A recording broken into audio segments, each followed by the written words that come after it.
देखिए बेटा, जो पांचवा वाला क्वेश्चन है 4.4 का पांचवा वाला क्वेश्चन भी बिल्कुल सेम इसी प्रकार है।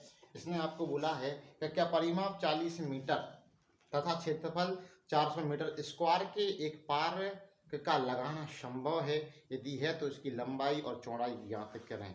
देखो बेटा, इसमें आपको लंबाई नहीं दिया है और चौड़ाई नहीं दिया है, ठीक है। आपको जो चौथा व तीसरा वाला जैसा क्वेश्चन था वैसे ही आपको इसमें करना है, ठीक है। अपन मान लेते हैं कि माना कि पार्क की जो लंबाई है, ठीक है, माना कि इसमें देखो आपको क्या दिया है, परिमाप दिया है आपके लिए, परिमाप बराबर 40 मीटर दिया है, ठीक है। और आपका जो क्षेत्रफल दिया है वो कितना दिया है बेटा, आपका 400 मीटर स्क्वायर दिया है, ठीक है। अब आपको लंबाई चौड़ाई को ज्ञात करना है, उनको लंबाई और चौड़ाई आपको ज्ञात करना है बेटा, ठीक है। अपन ने माना कि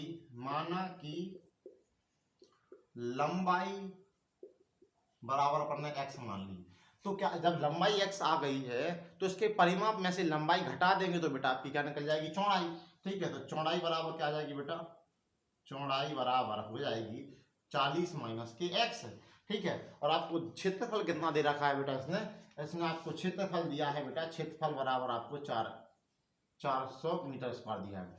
तो क्षेत्रफल बराबर होता क्या है बेटा, लंबाई गुणे चौड़ाई। क्षेत्रफल आपको 400 दे रखा है बेटा इसने, ठीक है। और लंबाई आपने x मानी थी और चौड़ाई आपकी 40 माइनस के x आपको दिया है। अब क्या करेंगे बेटा, इस x का गुणा 40 में करेंगे और इसी x का गुणा x में करेंगे, तो क्या हो जाएगा आपका 400 बराबर 40x, x का गुणा x में होगा तो x स्क्वायर हो जाएगा, ठीक है बेटा। अब जो x स्क्वायर है जो माइनस का है, तो बेटा इस पूरे नंबर को हम इस तरफ ले आएंगे प्लस का बनाने के लिए, तो क्या बन जाएगा आपका x स्क्वायर माइनस के 40x प्लस के 400 बराबर 0। जी आपका एक द्विघात समीकरण बन गया। जब द्विघात समीकरण बन गया तो उसमें से ABC के मान निकाल लेते हैं, तो ax स्क्वायर प्लस के bx प्लस के c बराबर 0। इस समीकरण से हम क्या करेंगे बेटा, इसकी तुलना करेंगे उपरोक्त समीकरण की। जब तुलना करेंगे तो a का मान निकल जाएगा, a का मान 1, b का मान माइनस के 40 और c का मान बेटा कितना आ गया, 400 आ गया। अब इसमें अपन बेटा जांच कर लेते हैं इसकी कि इसके हल होंगे या नहीं होंगे, लंबाई चौड़ाई ज्ञात हो जाएगी नहीं हो पाएगी। उसके लिए क्या करना पड़ेगा, हमको विभक्त का विधि लगाना पड़ेगा, बी स्क्वायर माइनस के 4ac। इसमें बेटा b का मान कितना दिया है, माइनस के 40, ठीक है। तो माइनस के 40 का होल स्क्वायर 4, a का वैल्यू कितना दिया है, 1 दिया है आपको, कितना 1, और c का वैल्यू आपको 400 दिया है बेटा, ठीक है। तो d बराबर 40 का वर्ग कितना हो जाएगा बेटा, 1600, ठीक है। 400 का वर्ग गुणा करेंगे 4 में तो बेटा कितना हो जाएगा, ये भी 1600 हो जाएगा। जब 1600 में से 1600 घट जाएगा बेटा तो आपका 0 आएगा। अब विभक्त का जो सूत्र है उसका मान कितना आ गया, 0 आ गया। डी बराबर आपका 0 आ गया। और हमने आपको बताया था कि यदि डी का मान 0 या धनात्मक आता है तो इसके मूल निकालना संभव है, मूलों का अस्तित्व है, ठीक है।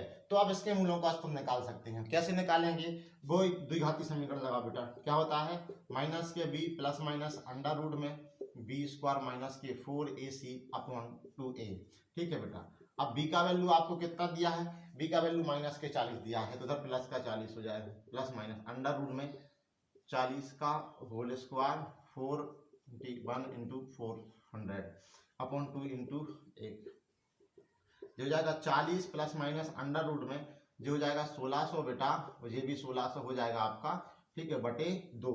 तो d बराबर आपका कितना हो गया बेटा, 40 बटे 2। ये तो 1600 में से 1600 घट जाएगा तो कितना बचेगा बेटा, आपका 0 बचेगा। और 0 किसी संख्या में जोड़ने पर कोई संख्या में फर्क पड़ता नहीं है, ठीक है। तो आपका कितना आ गया, 40 बटे 2 आ गया, 2 से काट देंगे तो 20 बार कट जाएगा, तो d का मान कितना आ गया आपका, 20 आ गया। अब आपने क्या माना था बेटा, अपन ने माना कि लंबाई जो है वो कितनी है, x है, x का वैल्यू कितना आ गया बेटा, 20 आ गया। तो आपकी लंबाई तो आ गई है बेटा, कितनी, लंबाई बराबर आपकी आ गई है 20 मीटर, ठीक है। आपको निकालना क्या है, चौड़ाई निकालनी है। तो चौड़ाई आपको कैसी आएगी बेटा, चौड़ाई बराबर आपको कितना दिया था, 40 माइनस के x, तो x की जगह पे आप रखोगे कितना बेटा, 20, ठीक है। तो आपकी चौड़ाई निकल जाएगी, 40 में से 20 घट जाएगा तो आपका 20 मीटर बच जाएगा, ठीक है। तो आपकी चौड़ाई भी निकल के आ गई, ठीक है। ऐसे आपको इस क्वेश्चन को करना था बेटा। सारे क्वेश्चंस इजी हैं, बस थोड़ा थोड़ा सा आपको दिमाग लगाने की